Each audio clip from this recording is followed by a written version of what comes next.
Welcome back to Shudder Sunday Ep7, where I'll be telling you the story of the vile murders of Cheshire's Petit family.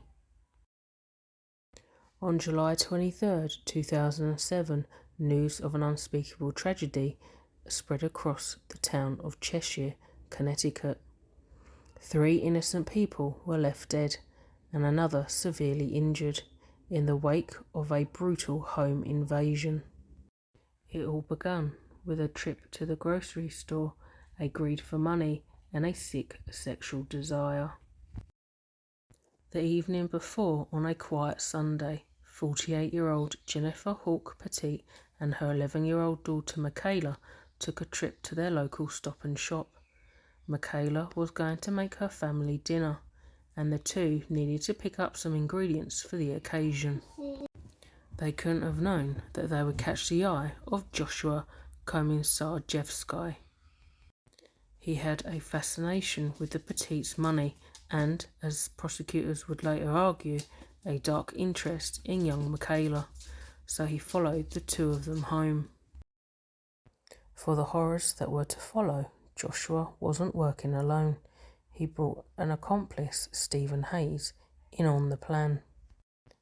Based on a text message exchange between the two saying, "I'm chomping at the bit to get started." The duo seemed excited by the prospect of their illicit activities. According to a confession that would later come from Hayes, he claimed that the pair's original intention was only to rob the Petit home. But things clearly spiraled out of control before the ordeal was through. Joshua and Stephen planned to invade the Petit home in the middle of the night to score some cash. They allegedly agreed to tie the family up but leave them otherwise unharmed. But upon their arrival at the property in the early morning hours of July 23rd, they found Dr. William Petit asleep on the sunroom couch and a baseball bat by the basement stairs.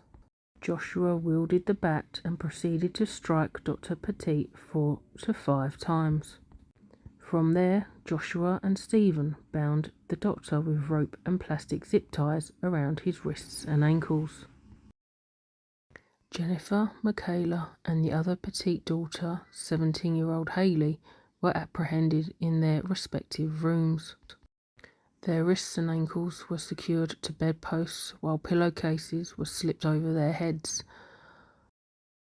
After an initial search for cash, Joshua and Stephen moved Dr. Petit to bind him to a support pole. A second phase of ransacking was frustrating for the criminals until they found a check register with $40,000.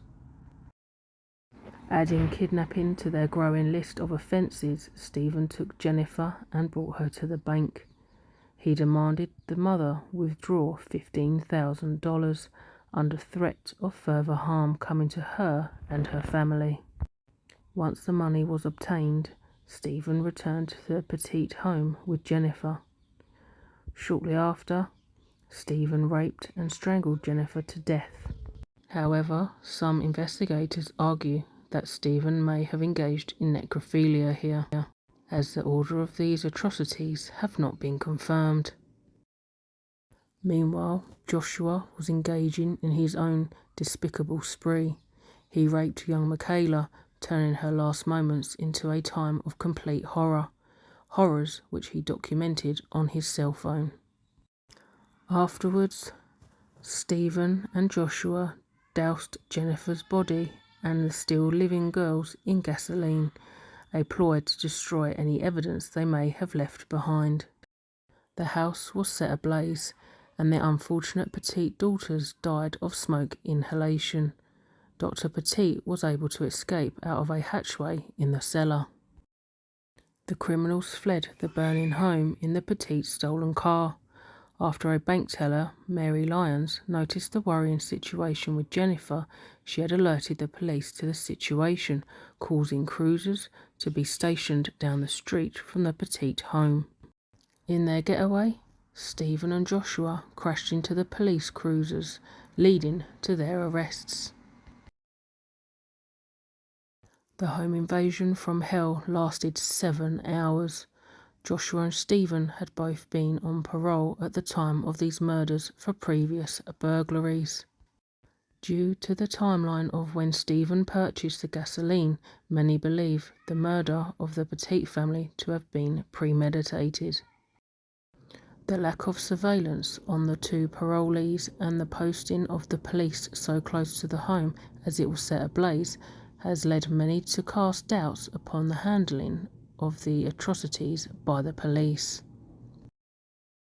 Once in custody, Stephen and Joshua were quick to point fingers at each other as the driving force behind the despicable set of crimes.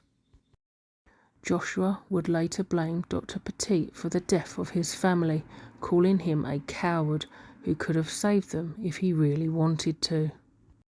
In 2010, Stephen was convicted of the murders and sentenced to death. Joshua was also convicted in 2011 and sentenced to death the following year. However, despite protests from the sole survivor of this massacre, these criminals never saw execution. In 2015, Connecticut abolished the death penalty, and Stephen and Joshua's sentences were commuted to life imprisonment. Justice was served, even if it wasn't to the full extent that those hurt by these severe losses might have liked, and while nothing can bring back the lives of Dr. Petit's family, their cherished memories live on. Jennifer was a nurse and a co-director of the health centre at a private boarding school. Hayley participated in varsity cross-country, basketball and crew and had just graduated as a high honour roll student, all while actively fundraising for multiple sclerosis research. Michaela had plans to take over Hayley's fundraising after her sister left for college, and she loved cooking for her family. Thanks for watching another Shudder Sunday. Make sure to subscribe, like and turn the notifications on so you don't miss more shuddering stories.